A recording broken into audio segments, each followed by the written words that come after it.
Canada आने वालों ने या कनाडा में बैठे हुए जितने भी टेम्परेरी वर्कर हैं उन्होंने और स्टूडेंट्स ने नई नई ताज़ा ताज़ा खबर तो सुन ही ली होगी जो कि आज की है कि 2025 का जो उन्होंने इमिग्रेशन प्लान जो है वो जो इमिग्रेशन मिनिस्टर है उसने जो अनाउंस किया है कि परमानेंट रेजिडेंसी जो कोटा है वो 100,000 से कम कर दिया गया है अगले साल के लिए।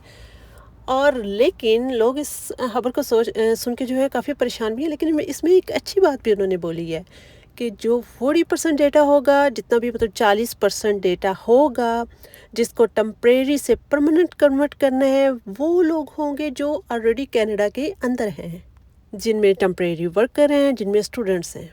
तो सारी मायूस कन जो सूरत हाल है उससे हट के ये सोचें तो ये उन लोगों के लिए बड़ी अच्छी न्यूज़ है जो ये फ़िल वक्त कनाडा के अंदर है, क्योंकि बहुत ज़्यादा इमिग्रेशन हो गई है। जो बहुत ज़्यादा लोग अंदर आ गए हैं उनको किसी तरह सेटल करने के बारे में सोचा जा रहा है, जो कि गुड न्यूज़ है।